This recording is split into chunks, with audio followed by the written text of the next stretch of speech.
On Monday, the APC faithful were all over the internet celebrating what the party called a successful outing at Chatham House by its presidential candidate Bola Ahmed Tinubu. Conversely, many members of the opposition and ordinary Nigerians feel that wasn't what jubilations. Tinubu delegated the responsibility of answering questions to what he calls a united team of his in-house party members. The team consisted of the Speaker of Nigeria's House of Representatives, Femi Gbajabiamila, the Kaduna State Governor, Malam Nasir El-Rufai, and others. This method of answering by proxy, many Nigerians say, is not representative enough of the presidential candidate of the ruling party.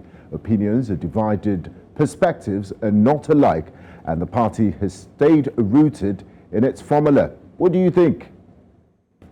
Let's take a listen to the presidential candidate of the All Progressive Congress, Bola Ahmed Tinubu, in Chatham House. Let me once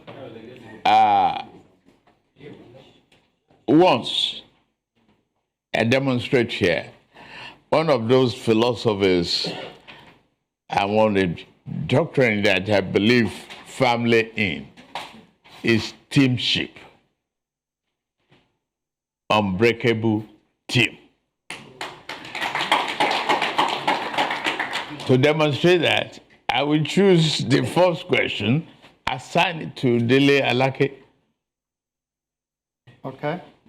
And the second question, assign to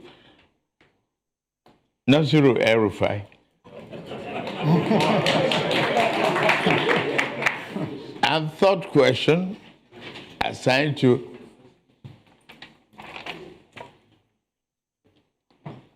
Ben Ayodele. Now, joining us to unpack these burning issues and other developments in the ruling All Progressive Congress, here on PHQ, I have Ayodele Adewale, State Organizing Secretary, APC Lagos State Chapter. A warm welcome to you, sir. Thanks for joining us on PHQ. Thank you for having me. I would like to start with your assessment of your principal's outing yesterday at the Royal Institute of International Affairs in the UK, Chatham House. How would you assess Bola Ahmed Tinubu's performance? His performance was very, very good. He was able to communicate to people. He was also able to deliver his programs at that fora. And he also led a team for the very first time. He did not only lead from the front, but he also provided the platform for members of his team to sharpen their perspective on issues that borders on the Nigerian contemporary problems and how to solve them.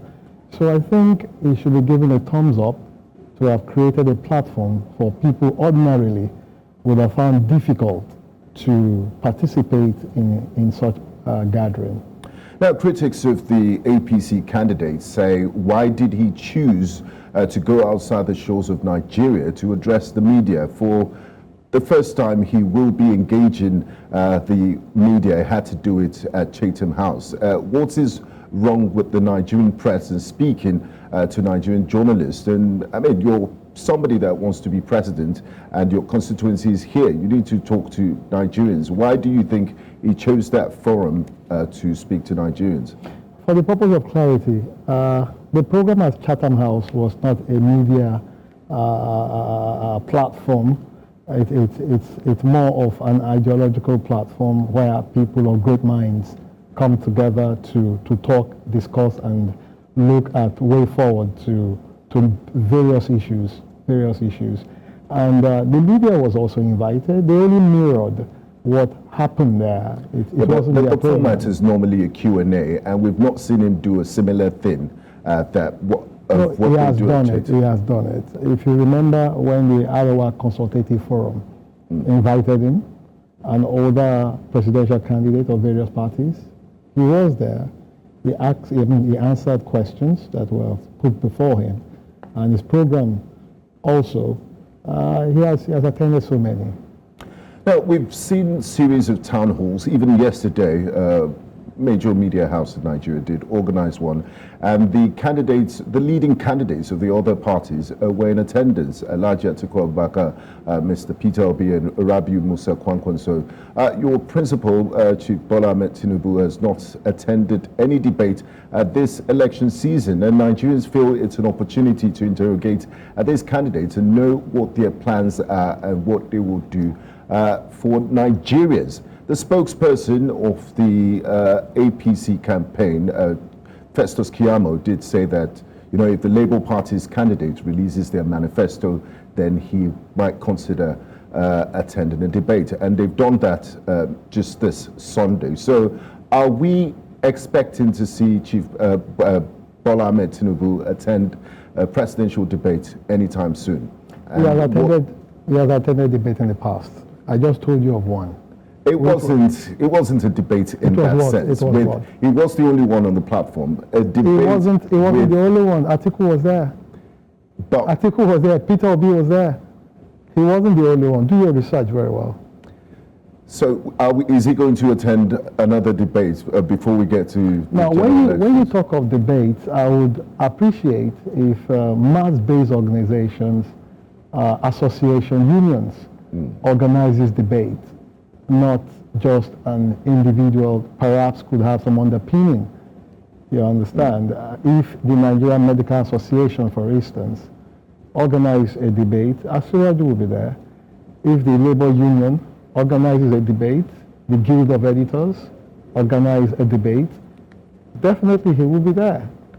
Now let's look at some of the issues your principal spoke about at Chatham House yesterday. He did commend INEC for introducing technology. Would you say you're satisfied with INEC's preparation towards the elections and the deployment of BVAS? I'm not just satisfied, I'm very happy about it, because the technology that INEC has deployed now has made a lot of people have more confidence in the Nigerian electoral system. That is why you see more youth involvement in it. And such system, when it's fully utilized, definitely would have forgotten about ballot snatching in our political history, and a lot of money taking, money-driven issues would have been a thing of the past. People will take election processes more seriously. It also means that elective representatives of different interests will take their work more seriously. They will live among their people. They will engage their people in town hall meetings and various discussion platforms in order to continue to be in office. Now, still talking about the outing of the APC candidates at Chatham House. Quite a lot of people was taken by surprise yesterday when questions were directed to the APC candidates, and they decided to answer by proxy and delegate the questions to some members of his team and entourage. What do you make of that? And what's your response to critics? Well, I embraced that strategy of Ashwaju. It was very novel, and like I said, it gave an opportunity for people, young people, and people who never thought they would ever have a chance of speaking in the Chatham House. Chatham House does not really have a stricto sensu rule on ways of you responding to questions. So Ashwaju just brought a new dimension to that as a team player, and someone who give opportunity to people. You should not be quick to forget that he answered a lot of questions. He answered questions on education. He answered questions on youth and so many things. He read his speech. The speech was full of content and things that he's going to do in office. Now, we know it's once you get to office, you appoint ministers, you have advisors and everything. And a number of Nigerians said, it's quite premature to start delegating now. The Nigerians want to hear from the man, the commander, the man who will, if he emerges president, if he's voted in, will be the commander-in-chief, and it should show some form of ownership and responsibility by addressing them directly. There is nothing premature about it. It only means that you're smart and you want to cover more space. Remember, the same Arise television organized a debate not too long ago. Mr. Atiku Abubakar was unable to attend. He delegated his deputy to attend. So it happens, right? And if you go through our political history, even in America, you see that when a presidential candidate is taking the North, the deputy might take the South, you understand, in order to cover within the little time of space that they have. So if Asiwaju have cloned himself into many thoughts and have assigned them the responsibility to represent him, I think it's a mark of honor for those who are representing him. Now, looking at this campaign season, we've heard candidates of different political parties, throw jabs and use certain words to describe their opponents. And Nigerians are wondering that what is happening to the quality of conversation, the quality of the debate we're having as we approach the election season. Is the APC as a party using mudslinging as a political strategy? APC is not. We would not do that. Our campaign has been issue-based, and that was why we came out with the Renewed Hope Charter, which is our manifesto containing the programs that we are going to use in solving Nigerian problems and how to take Nigeria to where it rightfully belongs as the giant of Africa and one of the biggest economy in the world. So we're not in for mudslinging. Now, some critics of your principles say he always refers to his time as governor of Lagos, and he's going to have a pan-Nigeria mandate if he emerges as president of the Federal Republic of Nigeria. And they always talk about Lagos State being a former capital of Nigeria, and he rode on some of those foundations that were laid down. How do we, or what should Nigerians be expecting to see if your candidate emerges president? How would he spread some of the good things he's done in Lagos across the 36 states of the country? Well, Asiwaju has mirrored his past of achievement, and he has shown people that, look, you can create something from nothing, judging from what he did at the Victoria Island. I mean, you are situated in Victoria Island here. The Eco-Atlantic project. Eco-Atlantic project. There was at a time that the sea was threatening, you understand, the whole of Victoria Island. And he didn't use one kobo of Lagos State resources in order to solve that problem. He brought in the private sector. And how did he do that? He leveraged on his political capital, the trust that people have in him as an achiever, and all of that. So that is what he's also bringing to the table in the center. And at every opportunity he has gotten to speak with people at different states of this country, he has already told them that I'm going to improve on your capacity. You have the capacity to deliver. You have the capacity to be the best. You have both human capital resource and natural resource within your domain. I'm going to boost it for you, and I'm going to give you the federal government support. And he has also said that he's going to give local government more powers, more funding, and more autonomy. Likewise, different strata of human development in Nigeria. Now, if the candidates of the APC emerges president, he will be coming into Nigeria at a very tough time economically, looking at the level of oil theft and also the economy, because we're using a lot of our money to service debt, and it's almost like he's walking into landmines. How does he intend, and does he have the team to turn things around, the economic fortune of Nigeria? Asiwaju is used to tough times. When he came on board in 1999, Lagos was in dire situation. There were filth all over the place. The environment was in collapse, in comatose. The economy of Lagos State was in comatose. It was able to improve on the internally generated revenue. It was able to rework the environment, and it was able to also leverage on the population of people here, and working with them, it was able to solve a lot of problems. Well, you're referring to Asiwaju 12 years ago. Yes. He was physically fitter, and the situation was different. Nigeria is a different scale, and the scale of our problems, quite frankly, is bigger. So do you trust him to still be in the same physical form, intellectual form, and have the same hunger to change the lot of Nigerians? I don't only trust him, I believe in him. There's a saying that the older the wine, the better it tastes. Asiwaju now has more people around him that he has nurtured and he has groomed. He also has more people based on what he has done before that have believed in him, that are ready to invest in the Nigerian society. But there are competing interests here. You have to manage different ethnic nationalities, different religions, and we also have the security situation. It's a different kettle of fish from being governor of Lagos State. So how do you think he will rise above all of these challenges? When you talk about ethnic nationalities, there's no state in Nigeria that has all the ethnic nationalities like in Lagos. And he was able to manage them. Even during the bomb blast in Ikeja, remember when he was governor? At the cantonment, he was able to manage the situation, even before the federal government came, just to look around and see what they could do. And all of those things. He was able to manage the diverse of nationalities to the extent that it created a robust economy in Lagos.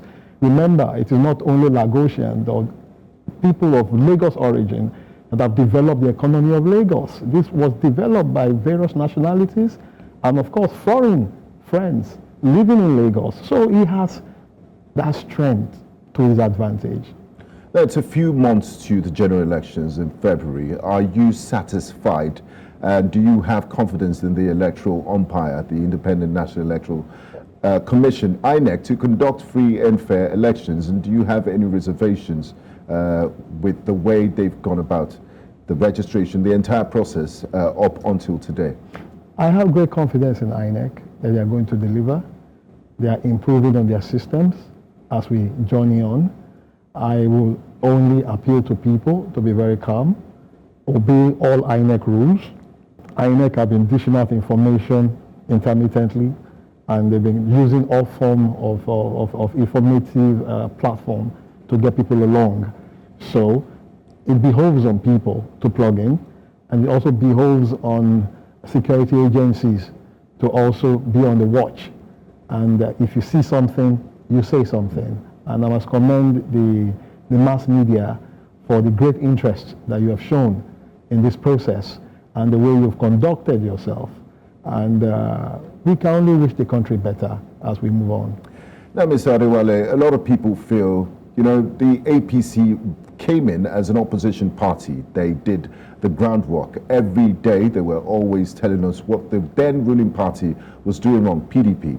7 years down the line, a lot of people feel, you know, they call them empty promises. And they say, you know, this current administration, if you look at all the indices, the economy, security-wise, they've not performed excellently, and it might be the Achilles heel of your candidate. How do you respond to that? I would say that is far from the reality, and that's far from the truth. In terms of infrastructure, for about 22, 23 years of our nascent democracy, PDP was governed for 16 years. What APC has achieved in the infrastructural sector cannot be compared to what the PDP wasted the resources of this country on. Now let's talk about all thefts on a grand scale, the economy. I do understand COVID-19 realities and, of course, the Russia-Ukraine war, the price of the dollar to the naira. You just mentioned COVID-19. That was the period that the oil thieves were able to tap into our national wealth. But again, it shows that the APC is very vigilant to have used unconventional ways to try to solve this problem. Many of these pipeline routes that they've been using to drain our oil have been, captured, have been seen. They are unplugging them, and our oil revenue is increasing. So that shows that the government is very serious. Thank you very much for talking to us in Politics HQ, Mr. Ayodele Adewale, State Organizing Secretary, APC Lagos State Chapter. It was a pleasure talking to you, and best wishes for the campaign. Thank you for having me, and I like your good look. Thank you. Many thanks for being a nice company. I'm Gbenga Aborowa, standing in for Sulaiman Alede. Goodbye.